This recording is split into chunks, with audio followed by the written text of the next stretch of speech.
모든 일에는 책임이 있습니다. 버스 안에서 일어나는 모든 일에 대해서는 운전기사에게 책임이 있고요. 비행기에서 일어나는 모든 일에는 조종사에게 책임이 있고, 배에서 사고가 나서 일어나는 모든 일에는 선장에게 책임이 있습니다. 그래서 2014년 세월호 사건이 있을 때 뒤집힌 배에서 가장 먼저 탈출한 선장에게 모든 사람들은 비난할 수밖에 없었습니다. 왜요? 끝까지 책임지지 않고 먼저 탈출했기 때문에 그렇습니다. 그리고 실제로 재판 결과에서도 무기징역형이 확정이 되었습니다. 이처럼 모든 일에는 책임이 있습니다. 그렇다면 자녀 교육에 대한 책임은 어디에 있을까요? 학교에 있을까요? 가정에 있을까요? 아니면 선생님께 있을까요? 아니면 부모님들에게 있을까? 그러면 조금 더 한 걸음 더 나가 생각해 보면 우리 자녀의 신앙 교육에 대한 책임은 어디에 있을까요? 교회에 있을까요? 아니면 각 가정과 우리 부모님들께만 있을까? 오늘 본문 7절의 말씀을 같이 한번 읽어보겠습니다. 7절입니다. 내 내 자녀에게 자녀에게 부지런히 가르치며 집에 앉았을 때든지 길을 갈 때든지 누워 있을 때든지 일어날 때든지 이 말씀을 강론할 것이며 아멘. 아멘. 분명히 자녀 교육의 1차 책임은 부모님께 있습니다. 아이들이 세상에 태어나서 가장 처음 만나는 대상이 부모님이기 때문입니다. 엄마를 만나고 아빠를 만나고 형제와 가족들을 만나기 때문입니다. 그리고 그 안에서 수많은 감정, 지식, 문화들을 그 부모님을 통해서 배우게 됩니다. 엄마가 나에게 어떤 표정으로 어떤 이야기를 하느냐에 따라서 아이는 그대로 배웁니다. 아빠가 나에게 어떤 목소리로 어떤 말을 하느냐에 따라서 아이는 또 그대로 따라합니다. 그래서 모든 부모들이 아이를 잘 키우고 싶어서 아이가 뱃속에 태중에 있을 때부터 참 많은 노력을 하며 살아갑니다. 좋은 음악을 들려주기도 하고 좋은 것만 보려고 하고 좋은 음식만 먹으려고 하고 좋은 생각만 하려고 그렇게 많은 노력을 합니다. 그래서 태어난 애들이 걔들입니다. 그렇게 해서 태어난 애들이 얘들입니다. 그런데 우리가 노력한 대로 아이들이 그렇게 잘 자라기만 하던가요? 우리가 생각하고 기대한 대로 바라는 대로 아이들이 그렇게 예쁘게만 자라던가요? 오늘 본문에서도 분명히 말씀하고 있습니다. 7절 내 자녀에게 부지런히 가르치며 내 자녀에게 부지런히 가르치며 부모에게 책임이 1차적으로 있다는 겁니다. 그래서 우리도 지금 열심히 가르쳐 보려고 합니다. 집에 있을 때만이라도 잘 가르쳐 보려고 얼마나 어르고 달래고 때로는 협박해 보기도 하고 안 되면 때로는 꼬셔 보기도 하고 당근을 써 보기도 하고 채찍을 써 보기도 하고 수많은 방법을 써가면서 우리도 잘 가르쳐 보려고 애를 써 봅니다. 그런데 우리가 키워보면 알지만 그것만으로 충분하던가요? 아이들이 집에 앉아만 있으면 가능할지 모르지만 아이들이 걷기 시작을 하고 아이들이 가고 싶은 곳으로 다니기 시작을 합니다. 부모의 통제에서 점점 벗어나기 시작하면서 여기저기 걸어 다니기 시작을 합니다. 아이들은 왜 그렇게 꼭 위험한 곳만 좋아하는지요? 왜 그렇게 부모가 좀 안 갔으면 좋겠는 거기만 그렇게 골라서 다니는지 모릅니다. 이제 총 컸다고 연수동을 휘젓고 다닙니다. 그럼 거기까지 다 따라다닐 수가 없습니다. 이제는 어떻게 할 방법이 없습니다. 부모 품을 떠나면 애가 타기만 합니다. 저희 아들도 고등학교 내내 숙소 생활을 했습니다. 신앙생활 어땠을까요? 정말 잘했을까요? 저희 딸도 지금 타지에 있는데 교회 생활, 우리 충일교회에 있을 때는 그렇게 열심히 교회 생활하면서 중등부 생활했던 딸, 지금 신앙생활 어떨까요? 집에 앉아 있을 때, 누워 있을 때 그래도 가르칠만 합니다. 그런데 길을 갈 때, 일어날 때 부모 혼자만의 힘으로 가르치기는 어렵다는 것입니다. 그래서 오늘 본문에서도 이렇게 말씀하고 있습니다. 내 자녀에게 부지런히 가르치며, 여기서 말하는 가르치다, 샤나는 예리하게 갈다, 반복해서 심어준다라는 뜻을 갖고 있습니다. 가르치는 것이 한 번 가르치는 게 아니라 예리하게 칼날로 갈릴 정도로 계속해서 반복하는 겁니다. 또한 반복해서 말씀을 심어주는 겁니다. 집에 있을 때만 가르치는 것이 아니라 일상의 삶 속에서 반복해서 가르쳐 주라는 겁니다. 끈기 있게 포기하지 말고 자녀들의 마음에 계속해서 말씀을 심어주라는 겁니다. 그런데 어떻게 그것이 가능할까? 이스라엘 백성들은 어떻게 이런 반복 교육을 할 수 있었을까? 9절의 말씀을 같이 읽습니다. 9절입니다. 또 또 내 내 집 집 문설주와 바깥문에 기록할지니라. 아멘. 오늘 본문에서는 이 자녀의 신앙 교육을 가장 가까운 곳에서부터 시작하라고 말씀하고 있습니다. 우리도 가장 중요한 것들을 절대 잊지 않기 위해서 늘 책상 앞에, 화장대 앞에, 냉장고에 나간 현관문에다가 단어를 붙여 놓는 것처럼, 그리고 항상 기억하는 것처럼 하나님의 말씀도 가장 가까운 데서부터 가르치기를 시작하고 붙여두라고 말씀하고 있습니다.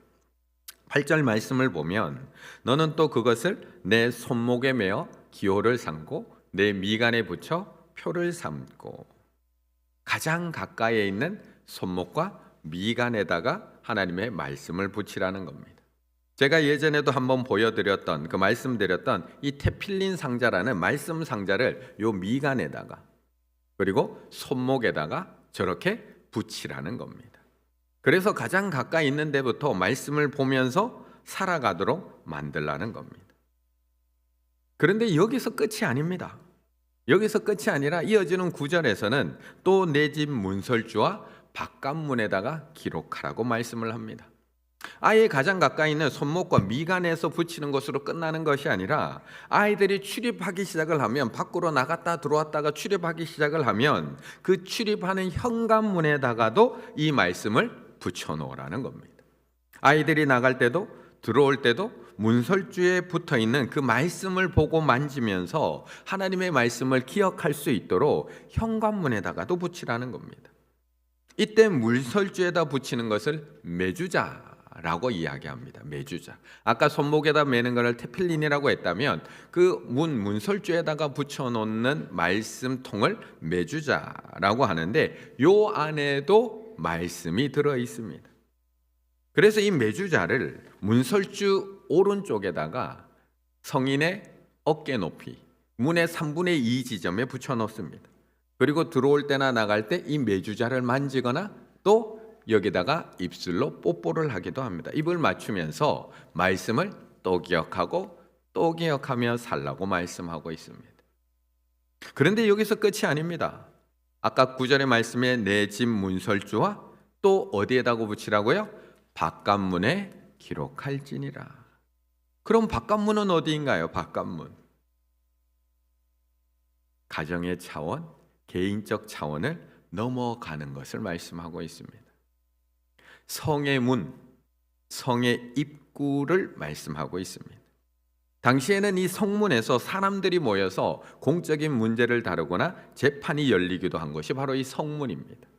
이 공적인 장소, 공동체가 모이는 장소, 거기다가도 하나님의 말씀을 기록해 놓으라고 말씀하고 있는 겁니다. 결국 이 말씀은 자녀의 신앙교육이 부모 혼자 할 수 있는 것이 절대 아님을 보여주고 있는 겁니다. 1차적으로는 가장 가까이 있는 부모가 자녀의 신앙교육을 위해서 노력해야 하지만, 아이가 일어나기 시작을 하고 걷기 시작하고 출입하기 시작하면 이 문제는 부모만의 책임이 아니라 이스라엘 공동체, 교회 공동체, 이 그 아이를 함께 키워야 되는 우리 모두의 책임이라는 것을 이 쉐마 교육, 쉐마 명령에서 말씀하고 있는 겁니다. 그렇다면 지금 우리는 어떤가요? 자녀 교육 누가 책임지고 있는가요? 이제 학교에서도 우리 아이들 지도하는 게 쉽지가 않습니다. 여기 선생님들도 계시고 또 교사를 했던 분도 계시겠지만 선생님들 나름대로 열심히 지도하고 있지만 쉽지 않습니다. 학교에서 아이들 지도 조금만 과하면 아동학대라고 하죠. 녹음하죠. 동영상 찍죠. SNS 올리죠. 교육청 게시판에 올리죠. 그러니 선생님들도 모든 책임을 부모에게 돌릴 수밖에 없습니다. 조퇴 하나 하더라도 부모님한테 확인 다 받아야 됩니다. 그냥 보냈다가는 또 무슨 말 할지 모르니까. 그런데 부모가 어디까지 지도할 수 있을까요? 어디까지? 교회에 와도 아이들을 잠깐 교회 학교에 맡깁니다. 교회 학교에서 30분 예배 드리고 30분 분반 공부하고 집에 돌아갑니다. 어떻게 예배라도 좀 참석시키기 위해서 우리 부모님들이 얼마나 많은 노력하고 있는지 모릅니다. 용돈으로부터 시작해서 수많은 유혹을 합니다. 그럼에도 일주일에 1시간 신앙교육? 이것만으로 정말 충분할까요? 이것만으로 우리 아이들의 신앙교육, 신앙 바르게 세워줄 수 있을까? 그래서 우리는 함께 키워야 됩니다. 자녀의 신앙교육이 단순히 가정만의 숙제가 아니라 우리 교회 공동체가 함께 고민하고 함께 기도하고 함께 감당해야 될 사명임을 다시 한번 인식하고 우리가 함께 키워야 됩니다. 올해 우리 교회 주제처럼 두 사람이 한 사람보다 나음은 나 혼자는 정말 어렵지만 우리가 함께 기도하고 함께 격려하고 함께 우리가 양육해 갈 때 아이들이 더 잘 자랄 수 있다라는 그 믿음을 가지고 우리가 함께 키워가야 됩니다. 이 땅에 하나님께서 만들어 주신 귀한 공동체는 두 곳밖에 없습니다. 직접 만들어 주신 하나는 교회, 하나는 가정입니다. 교회와 가정 이 두 개 모두는 다 하나님의 뜻을 이루고자 하나님께서 친히 만들어 주셨습니다. 그래서 교회와 가정이 함께 지어져 갈 때 하나님의 뜻을 온전히 이룰 수 있습니다. 교회를 통해서 모든 가정이 든든히 서가게 되고 가정 안에서의 그 믿음이 교회를 든든히 세우게 된다는 겁니다. 그래서 우리 자녀들도 이 교회 공동체 안에서 함께 키워야 됩니다. 그리스도의 몸된 교회와 구역 안에서 함께 키워야 됩니다. 그래서 오늘 본문, 오늘 이 쉐마의 명령의 시작이 어떻게 시작되느냐를 다시 한번 기억하셔야 됩니다. 4절의 말씀을 같이 읽겠습니다. 4절입니다. 이스라엘아 들으라, 우리 하나님 여호와는 오직 유일한 여호와이시니. 아멘. 분명 자녀 교육의 1차 책임 부모입니다. 가장 먼저 만나고 가장 가까이에서 아이들을 양육하는 부모가 자녀들의 신앙 교육을 위해서 가장 많이 노력해야 합니다. 그런데 하나님께서는 이 쉐마의 말씀을 하시면서 그 대상을 분명하게 하고 계시다는 겁니다. 이스라엘아 들으라. 너희 부모들아 들으라고 말씀하는 것이 아니라 이스라엘아 들으라고 명령하고 계시다는 겁니다. 이스라엘 공동체 전체를 향한 하나님의 명령이 떨어지고 있는 겁니다. 한 아이를 양육하기 위해서는 온 마을 이스라엘 공동체 전체가 필요했다라는 것을 시작부터 말씀하고 있는 겁니다. 사실 하나님께서는 이스라엘을 부를 때 처음부터 개인으로 부르지 않았습니다. 한 나라로 부르셨고 한 백성으로 부르셨습니다. 그래서 출애굽기 19장에 보면 하나님께서 이스라엘 백성들을 애굽에서 인도해 낸 이유를 모세에게 말씀하실 때 이렇게 말씀을 합니다. 출애굽기 19장 6절 너희가 내게 대하여 제사장 나라가 되며 거룩한 백성이 되리라. 너는 이 말을 모세에게 너는 이 말을 이스라엘 자손에게 전할지니라. 개인으로 부르신 게 아니라는 겁니다. 거룩한 백성, 제사장 나라, 공동체로 부르셨다는 겁니다. 그래서 하나님은 계속해서 이스라엘의 거룩성, 이스라엘 나라의 정결성, 이스라엘의 하나됨 연대성을 강조하고 계시는 겁니다. 누구 한 명만 잘해서 되는 것이 아니라 함께 거룩해져 가고 함께 정결해져 가고 함께 제사장 나라 거룩한 백성이 되어가야 한다는 겁니다. 그렇다면 우리 자녀의 신앙교육 어떨까요? 우리만 잘해서 제사장 나라가 될 수 있을까? 부모 세대가 이루어 놓은 것을 하루아침에 무너뜨릴 수 있는 것이 다음 세대인데 우리 부모들만 잘 믿어서 우리가 거룩한 백성이 될 수 있을까요? 그런데 더 중요한 것은 이 말씀이 지금 설교하고 있는 것처럼 단순히 제안이나 제가 하고 있는 것처럼 단순한 권면이 아니라 명령이라는 겁니다. 이스라엘아 들으라. 우리 하나님 여호와는 오직 유일한 여호와이시니. 왕 대신 하나님께서 이스라엘 백성들에게 하시는 거룩한 명령, 절대적 사명, 이스라엘아 들으라. 각 가정에서 알아서 잘해라. 부모 너희들 책임이니까 알아서 잘 키워라가 아니라 이스라엘아 들으라. 신약의 이스라엘은 고해 공동체에게 충일교회야 들으라고 하시는 하나님의 사명이라는 겁니다. 그래서 각 가정에서는 신앙의 기초를 잘 교육해야 합니다. 자녀들이 가장 가까이에서 하나님의 말씀을 접하고 배울 수 있도록 신앙의 환경 잘 만들어 주셔야 됩니다. 그래서 자꾸 큐티하라고 말씀드리는 거고요. 가정에서 예배 드리라고 말씀드리는 거고 함께 기도하라고 말씀드리는 겁니다. 아이들이 가정에서 자연스럽게 하나님을 접할 수 있게 만들어 주셔야 됩니다. 하지만 또 하나 기억하셔야 될 것, 부모도 완벽하지 않습니다. 부모가 가르칠 수 있는 영역은 제한적입니다. 그래서 겸손하셔야 됩니다. 나 혼자 안 된다는 걸 인정하셔야 됩니다. 그리고 그 부족한 부분들을 교회와 구역 공동체 안에서 함께 채워가야 됩니다. 물론 교회 학교까지 다 연계되면 너무나 좋겠지만 먼저 교회와 구역이 함께 아이를 키워가야 됩니다. 부모들이 구역 식구들과 자연스럽게 모이는 그 모습을 보고 그 안에서 함께 말씀을 나누고 함께 기도하는 모습을 보면 아이들에게는 가장 큰 교육이 됩니다. 목사님, 우리 아이들은 벌써 너무나 다 커버렸는데요. 그렇게 생각하는 성도들에게 오늘 말씀하는 겁니다. 이스라엘아, 들으라. 서로 나의 자녀라고 생각하며 함께 기도해 주는 것, 거기서 큰 능력이 나타난다는 겁니다.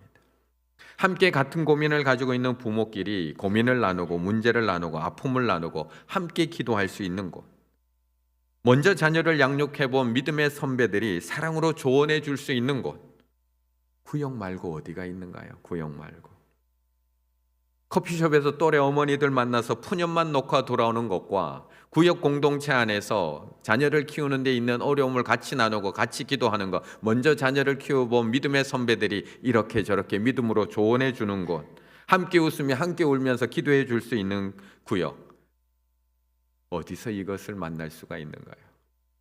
서로의 아픔과 아픔을 나의 아픔처럼 같이 기도해 줄 수 있는 구역. 하나님께서 우리에게 주신 선물, 이거보다 더 큰 선물이 어디 있을까? 이렇게 가정과 교회가 연결되고 조화를 이룰 때 우리의 자녀들은 예수님처럼 지혜가 자라고 키가 자랄수록 하나님과 사람들에게 사랑스러운 자녀들로 자라게 될 줄로 믿습니다. 그러기 위해서 올 한 해 우리들이 먼저 인식부터 바뀌어야 됩니다. 야, 이 아이는 누구 집 자녀야가 아니라 우리 충일교회의 자녀라는 마음으로 생각을 바꾸셔야 됩니다. 더불어 이 일이 어느 한 가정, 교회 학교 가정을 돕는 일이 아니라 우리 충일교회에게 주신 사명이라는 생각으로 인식이 바뀌셔야 됩니다. 이 인식이 바뀌기 시작할 때 만들어지고 있는 교회 학교 교구 꿈틀 지역은 제대로 세워질 수가 있습니다. 시학교구, 나무고교, 열매교구, 이거는 그냥 교회 학교 부모들을 위해서 우리가 만들어주는 거야. 우리가 저들에게 양보해주고 배려해주는 것이 아니라 그 자녀가 바로 하나님께서 우리 충일교회에게 맡겨주신 자녀라는 생각으로 바뀌어야지만 그 자녀들을 우리가 함께 키울 수가 있습니다. 이스라엘아, 들으라. 충일교회야, 들으라. 이 아이들은 우리 충일교회에게 맡겨주신 하나님의 자녀들이고 사명입니다. 우리가 이 마음을 가질 때 우리는 그 아이들을 위해서 내 자녀처럼 기도할 수 있고 그 부모님들의 아픔을 내 아픔처럼 함께 느끼면서 격려해 줄 수 있고 교육위원회의 모든 행사가 마치 내 자녀가 참여하는 행사처럼 기도해 주고 응원해 줄 수 있습니다. 2026년 우리 충일교회에게 주신 사명, 충일교회야 들으라. 하나님의 쉐마 명령을 마음에 새기시고 올 한 해 훈훈한 구역으로 모여서 우리 충일의 자녀들을 위해서 함께 기도하고 함께 격려하고 함께 키워가실 수 있는 우리 충일의 모든 가족들 다 되시기를 간절히 바라겠습니다.